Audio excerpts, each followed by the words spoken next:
Hello guys, welcome back to my channel, and today we are going to be talking to a young lady who has decided that she is a boss.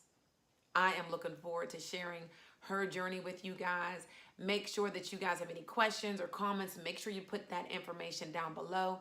And if you are interested in anything that she talks about today, check our description box because her information will be down below. All right? So we'll be right back. All right, we are here with Dominga, and she is going to talk to us a little bit about what it is like to be a boss. Now, Dominga, if you can let the crowd know, who are you? Where do you come from? Just tell us a little bit about yourself. Well, I'm Dominga Horner. I was born and raised in Canton, Ohio, and moved to Pittsburgh when I was I've been here about 24 years now. Okay. And I love it here. I'm a huge Steeler fan. I hate the Browns. And we got like half the people just dropped off. I know. Shout out to the black and gold. But I love it here. I can't see myself living anywhere else. Nice. Okay, so we are talking about bosses. What does being a boss mean for you? Being a boss means being accountable. It means being consistent even when you don't want to be. It means never taking no for an answer. No is just a deviation from whatever the real solution is. So nice. You know. So tell us, I want to say the first thing I want to ask is, when did you decide that you were a boss? Well, I decided that I was a boss probably long before I was even a grown-up. But I think the thing that sealed it was probably like as far as work-wise. Mm-hmm. I think I had put in like 104 hours in one pay period, and I was still short from what I needed. And Wow. I was like, I'm over it. I think, as a matter of fact, I know that was on a Friday. They had my resignation on Monday. Wow. What were you doing at that time? I was in pharmacy services. I worked for Caremark. But my background is healthcare administration and human resources. I loved what I did. I worked a lot with Medicare and Medicaid people and, things like that, COBRA administration. Mm-hmm. But again, I was making millions of dollars for companies where I was still coming up short. Wow. And I was over it. So Wow.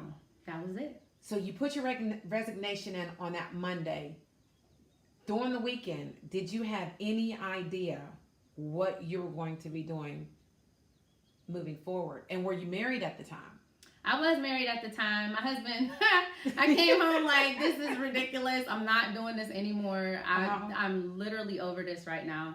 My husband was like, okay. And he didn't give me no backlash, but he already knew that it was already at a point that's coming to a head. So he was very supportive and understanding, and he knew that it was the beginning of the rest of our lives, if that makes any sense. It does. It does. So what did you decide to do? Well, I had already started my own company. Okay. We have a traveling cheer gym for kids starting from first grade, and we follow them all the way up through senior year. It's like literally a 360-degree program that works both with academics as well as athletics. The goal is to keep children motivated and to keep them encouraged throughout school. Things have changed so much in elementary education since we've even been in school. And I can see that a lot of people are having, I can see that there's some things that are no longer available to the kids. So they are like having a hard time staying engaged. So athletics they kind of paved the way for our children. We have 4, 2 boys and 2 girls. They're all in college now. How awesome is that? And we just wanted to be able to be that support for someone else. So we started Spirit Fingers, traveling cheer camps and clinics. We work with different school districts all over the country. Nice. Our goal is to end up having like at least 2 annual blowouts every year where we're inviting everybody to see what we do instead of working specifically, Wow. Okay, so this is something that we can put in the descriptions below, right? Oh, absolutely. For the masses. Okay, Yep. Awesome. So wow, that was the beginning. That was the beginning. So how was that beginning though? Like, oh my God. How did you find the people to have that and share that vision with you? Well, my kids started cheerleading. Well, first I was a gymnast and a cheerleader, so it was kind of one of those things where it was just my vision had morphed from an actual performing arts school into Spirit Fingers, and it's growing outwardly versus this huge thing. I was just like, Lord, what is happening? I don't understand. I can't.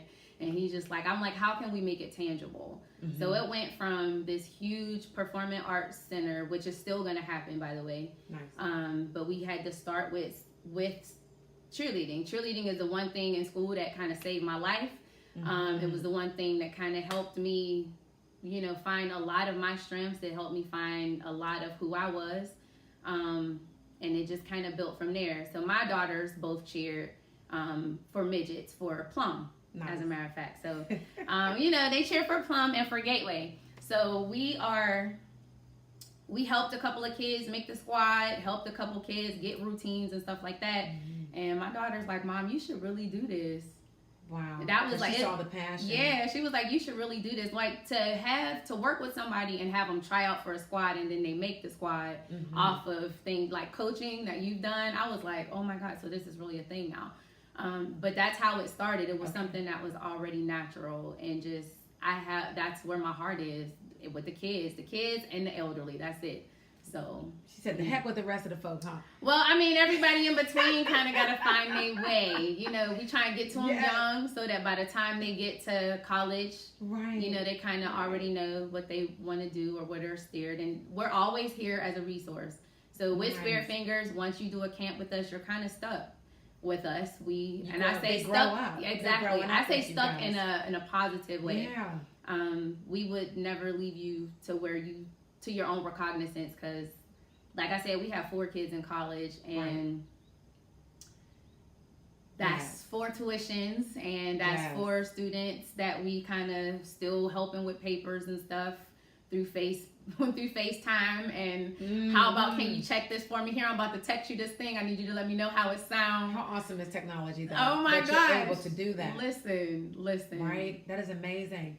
So financially, you going into this dream passion into now you're helping the community. Was there any pay? There was no pay. Right. My pay was more heart driven. It was the people. Like, that was my investment. Like, if you invest in people, you can't. I was already rich, you know what I mean? Right. So but monetary wise, thank God for my husband, because he didn't leave his job until later. Right. You know what I mean? But we decided that we were gonna always have ourselves in a position to where we could always make money for ourselves. So we both ended up getting our insurance license for health and life. And that was a part of our passion too. I've always been involved, whether it's employer benefits or, Medicaid benefits, those types of things. So we just always wanted to be in the know of what's going on and how we can help people. And, the money is still coming. Right. It's still coming. But, like I said, the investment is there already and people know where they can go. So we are serial entrepreneurs. Right, because I was going to say, so we have that going on. And I know personally that you do the shirts, because my boss is like, now shirts come from you. Yes, and thank you. My viewers, you guys, you can hear me, you can't see me, but you'll be seeing a lot more of these shirts. She's actually going to be making about 8 more shirts for me today. Yep. If I can count. Where did that come from? Okay, so you know that I'm a big keto person. Yes. I'm big on keto. I'm big on health and fitness. So I am a certified personal trainer with a specialization in dietary nutrition. And I'm a big coffee drinker, right? I'm a huge coffee drinker. Me too. So I turned into this thing where I was getting these coffee mugs from all over the place. And my coffee mugs say all kind of stuff. Yes. And working out, my shirts used to always say all kind of stuff. And I'm just like, it would be pretty cool if I could just make my own stuff and have my t-shirts and my coffee mugs match. Like, right. That So would did be you make fun. this shirt that you have on? I did not. This is for 24-hour Hustle Media. I did their show, their podcast a few months ago. Awesome. And it was amazing. But I love this shirt. I was like, yeah, I'm gonna need a couple of these. Yes. So but yeah, no, I didn't make this one, although I love what they stand for. Because this is exactly what my life is. Right. When we cut the ties with corporate America and cut the ties with that 9-to-5 type of a paycheck, we knew then we had to hustle. We were hustling already, working 9 to 5. So I was you know what I'm saying? I We was was already about to hustling. say, but not even loving what you were doing. Yes, and that's the thing. Like, it was like, if I'm a struggle doing exactly what I love. I'm a struggle doing what I'm passionate about. I'm not gonna be killing myself to come in here every day. Right. I loved my job, but I hated the politics involved with everything. And I would be like, dang. So, and it's so crazy because I would be like, me exceeding all of my expectations for everything. And then when it's time for your review, they would be like, okay, meets expectation. I'm like, what the? Yeah. What's happening? So I was just like, there's really no pleasing. There's really no pleasing. And then I got even deeper and was like, I literally worked 104 hours. That's literally an additional week's worth of that I squeezed in a 2-week pay period. Right. And I still didn't make what I wanted. I could have killed over the day after I got my paycheck, and they would have posted my job the same day my funeral would have been. And I was like, I'm not doing that anymore. Right. I am not. They will. No, we're not playing those. Good for games. you. Good for you. Yeah. We're at 10 minutes. I don't want to go over 15 minutes really. So we're going to make sure that we're going to post whatever else that you have as far as that's available for the masses. But I want to ask, what was the worst that you guys had to go through coming out of corporate America into running for your passion? And maybe not the worst, because I know we've gone through a lot, but one of the main things that comes to mind. One of the worst things that come to mind, and it's not being able to meet the regular needs of what you, like food. Like, we literally had gone down, like literally all of our accounts were like, had mustaches, you know, we were like, Did you say mustaches? We had mustaches in the front, and I'm like, ugh. Every single account we had like tapped into, credit cards was maxed out. We ain't have no food. We literally had like vegetables, oodles and noodles, and maybe like 1 bag of chicken, and we didn't know where our money was coming from. Right. And if it was, but that was literally when we knew, being an entrepreneur, that God was literally going to be our daily bread. And that's exactly what it's been every single day. Say that one more time. God has literally been our daily bread. Yes. So you have to have faith. You have to. You have to. It's inevitable. If you listen, being an entrepreneur, being a boss, it is not for the meek or the weak. You can't be no punk out here. Yes. I was about to say, what did you tell me in the kitchen? You cannot be a punk and an entrepreneur. Because at the end of the day, when I first left my job, I think for the first year, I went back and forth, literally like every day, like maybe I should just go back to work. Maybe I should go. And then my husband is like, if you want to go back to work, go back to work. But we ain't going to keep talking about it. And I'm like, I guess you're right.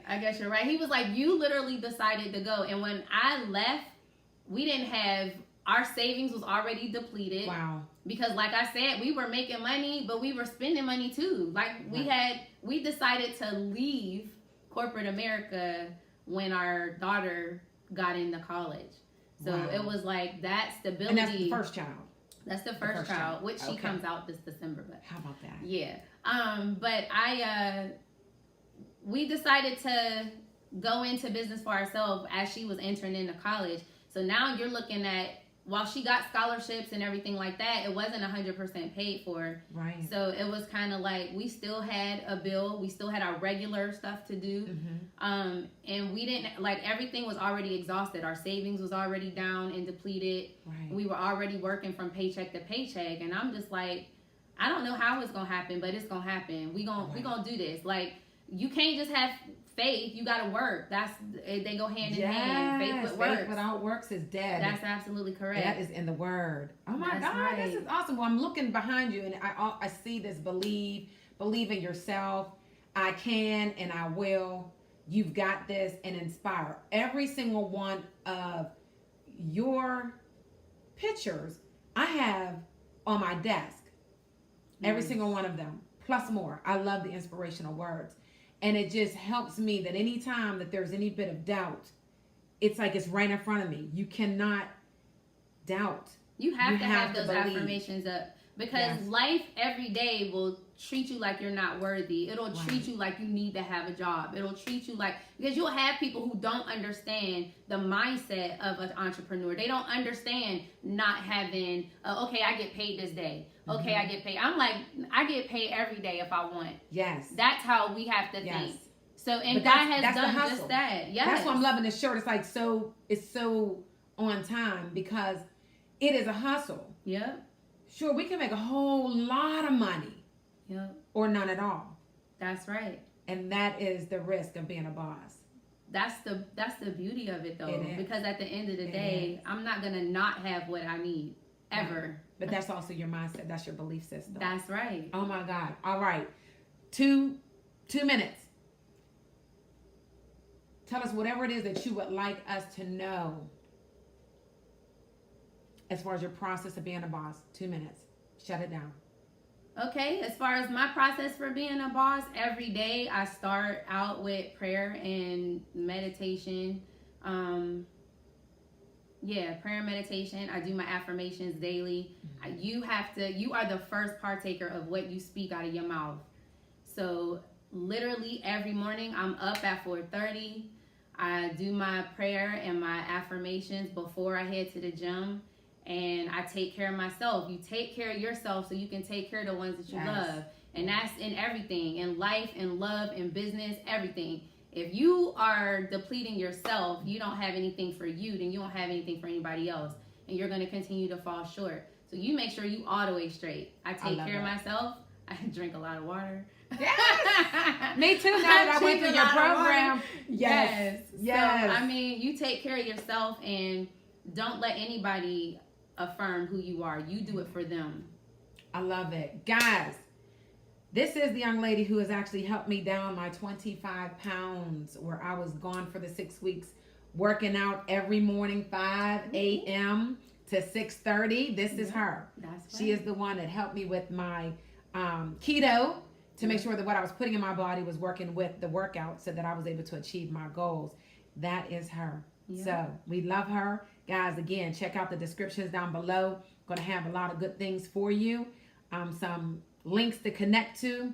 And yeah, make sure you leave the comments below. If you are not a subscriber, guys, make sure that you subscribe and hit that bell so that you are notified whenever I am uploading any of these videos. I have a line up for you, and you do not want to miss it. Also, check the comments below. I am using that description box more often. You want to go to my website. You will receive a weekly newsletter. It would have all of the individuals that I am interviewing with more information, so that you would definitely know what the programs are about and how you can reach everyone that I talk to. All right. So we want to be a blessing to you, and we want you to be a blessing as well. Peace.